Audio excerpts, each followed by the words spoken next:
Today we are going to be flipping through the Castlevania Dawn of Sorrow manual for the Nintendo DS.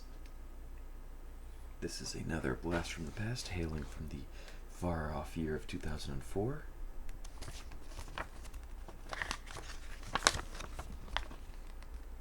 This is another one that I never got around to beating, but I think I should. What with the remasters that came out for PC last year, I think it's high time. Starting the game. Look at all this boring crap. Moving on. Title menu. Basic controls.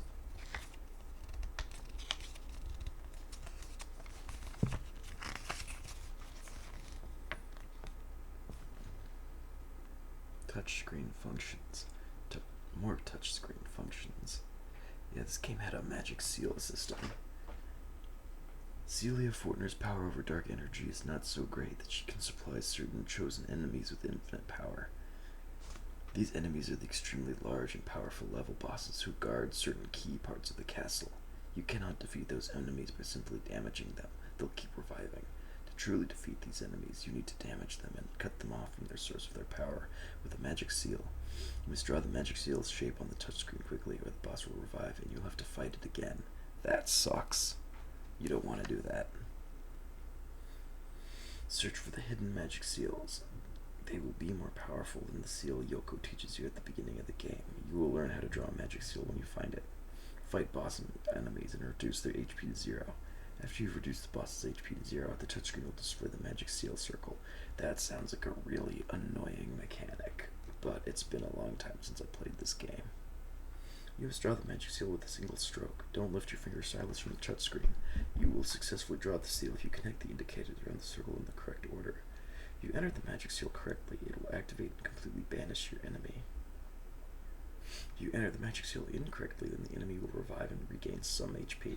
You must reduce its HP back to 0 and try to banish it with a magic seal again. So you don't have to fight it from the very beginning, but still, that doesn't sound great. During the game, you can practice drawing magic seals by selecting Magic Seal in the status menu. Practice new seals after you acquire. Or else you're going to have to fight the boss over and over and over again. Yeah, this game had a lot of touchscreen things. I think it came out in 2004. Yeah, if it came out in 2004, that's like the very beginning of the DS. So they were probably trying to try to shoehorn those mechanics in wherever they could.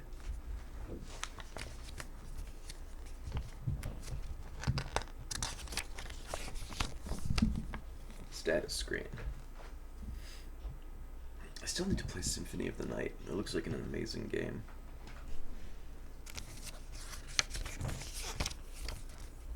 Tactical souls. When you defeat an enemy in Dawn of Sorrow, there's a chance it will drop a tactical soul.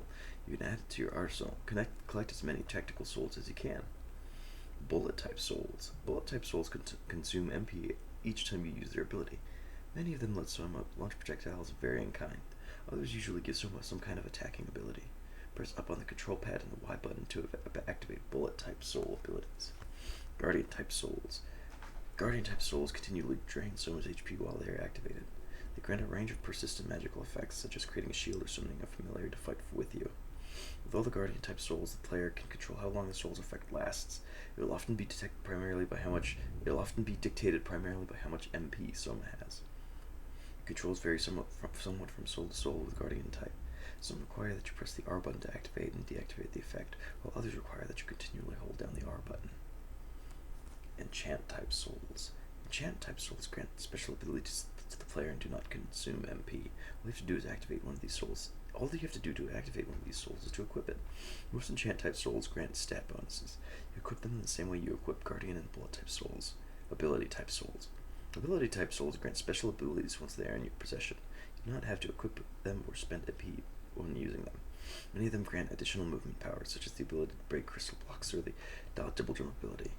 You choose to toggle ability type soul powers on and off in the ability menu.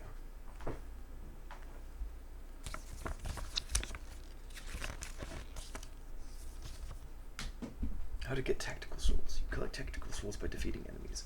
However, some enemies will release souls more regularly than others. Souls that grant more powerful effects have a lower chance of being released. Fortunately, stronger souls will not necessarily be more useful than weaker ones. Make sure to try out different combinations of all the souls you get in the game, and see what combinations best suit your playing style. Ability type souls will always be released when you defeat the enemies that have them. Rare ability type souls can be attained by fighting and destroying soul keepers that are hidden in the game. Additional souls. You can collect up to 9 tactical souls from each kind of enemy in Dawn of Sorrow. The abilities granted by many tactical souls will become stronger if you have more copies of the soul in your possession. How much stronger the ability becomes varies from soul to soul.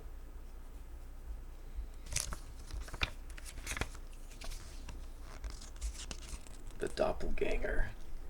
Once Doppelganger ability type soul is acquired, the player will gain the ability to set up 2 different equipment sets.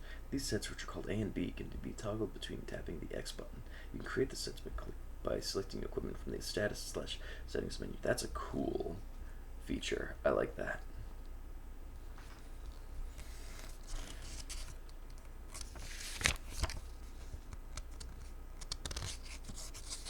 This is a cool game. I know I say this a lot, but I need to go back and finish it. This is a good one.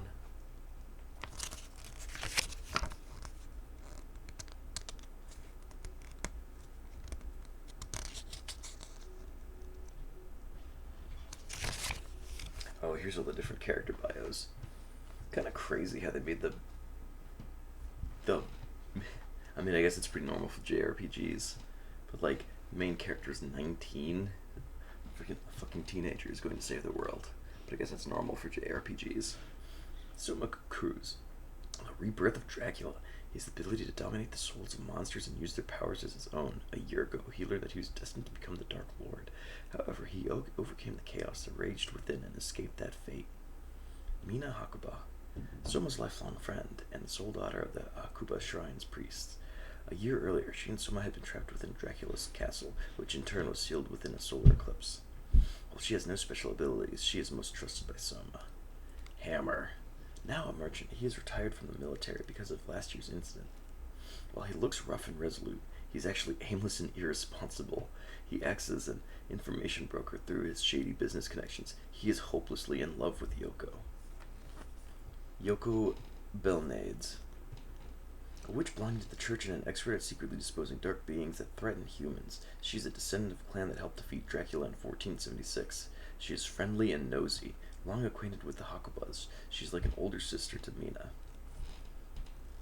Julius Belmont, a descendant of a clan of vampire hunters. He wields a generations-old whip named Vampire Killer. He lost his memory when he defeated Dracula in 1999, only regained it during last year's incident. He now assists the church in their undertakings. Genya Arikado, age unknown.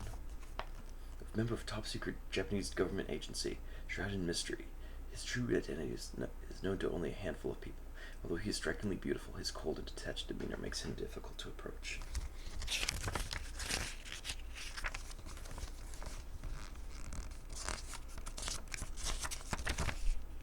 Available October 2005. Wow, holy moly. That was more than a little while ago. Celia Fortner. Celia is a shadow priestess that exercises great magical power and is the founder of a mysterious cult that will stop at nothing to orchestrate the second coming of the evil lord with the disappearance of Dracula. She senses that the magical world has weakened, and in turn fears the loss of her own powers. As a result, she plans to plunge Soma's mind into darkness in an attempt to seize the power of the evil lord. Dario Bossi, age 37. One of Dracula's successors, Dario has the ability to manipulate fire. He's possessed this ability ever since he absorbed some of Dracula's power during his resurrection a year ago. His fiery personality and impulsive tendencies push him to immediate action. Dmitry Blinov, the other potential successor to Dracula's reign with the power to duplicate magic powers. Although he displays an outward impression of rashness and irresponsibility, he is fully prepared to take any measures necessary to accomplish his goal. Alright, let's flip through this a couple times.